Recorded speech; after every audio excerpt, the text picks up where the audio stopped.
ऐसन दाई तय हमलाओ काबर छोड़ के जात ऐसन मैया तय हमलाओ।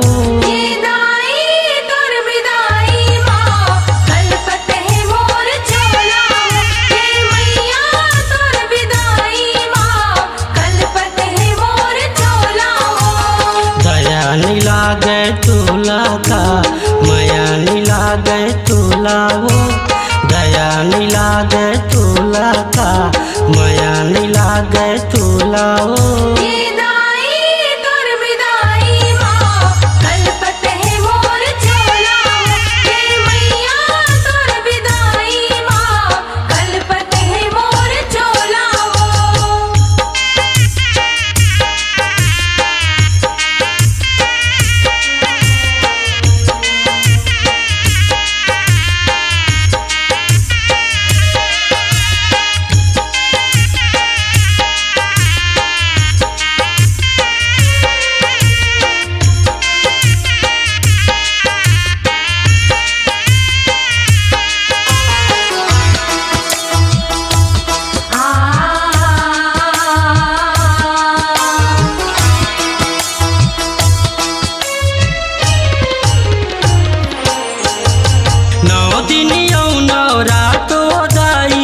पाके तोर दुलारो पाके तोर दुलार वो दाई पाके तोर दुलार वो। जिंदगी मोर हरियाए रहिस सुघर लागे संसार वो सुघर लागे संसार वो दाई सुघर लागे संसार वो। जर बर जाए जिउरा मोर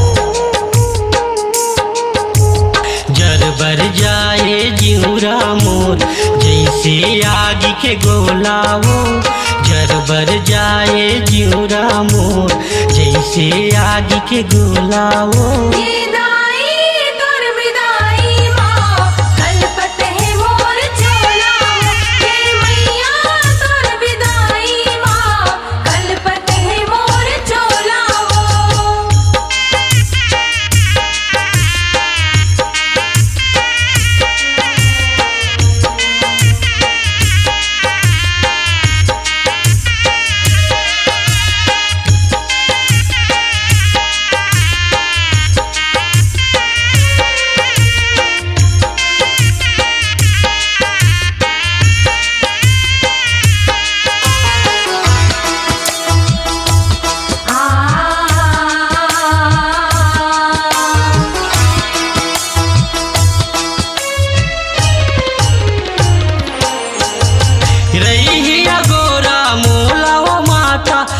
जल्दी तयाबे ओ जल्दी तयाबे वो दाई ओ जल्दी तयाबे वो। अपन मयारू बेटल माता जन कबूतर साबे झन कबूतर साबे वो दाई झन कबूतर साबे वो। जिंदगी है मोर तोर भरोसा जिंदगी है मोर तोर भरोसा नहीं ते हो जाऊँ बोला वो। जिंदगी है मोर तोर भरोसा नहीं ते हो जाऊँ बोला वो।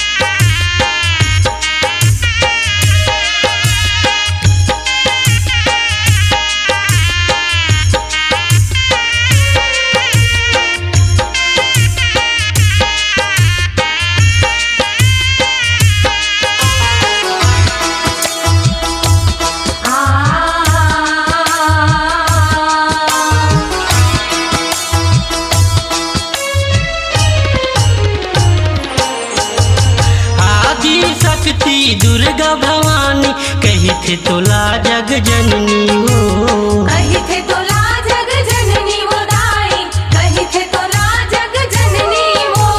मोनू साहू में से देवांगा जान तोला दुख हरनी हो।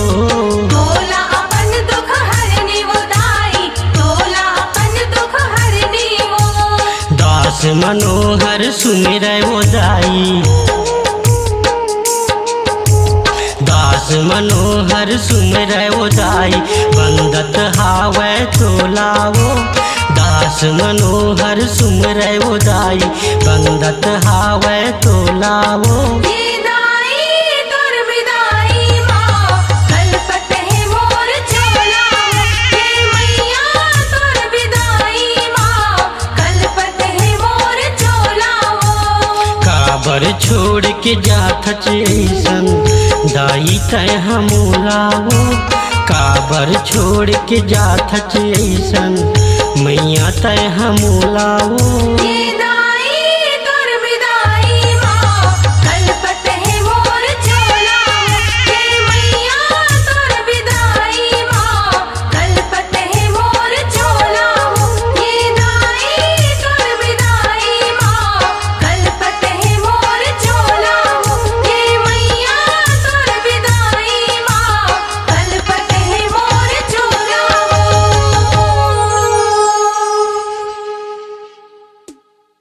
अपनी आवाज को दीजिए एक नया मुकाम। डिजिटल रिकॉर्डिंग की दुनिया का जाना पहचाना नाम स्वरांजलि, जहां गूंजती हैं ध्वनियां अपनी माटी की सौंधी सुगंध के साथ। छत्तीसगढ़ी संगीत के विविध रंग जो पहुंचाते हैं पूरे प्रदेश में डिजिटल रिकॉर्डिंग के संग। स्वरांजलि स्टूडियो, नेमीचंद गली नंबर 2, गंजपारा, रायपुर।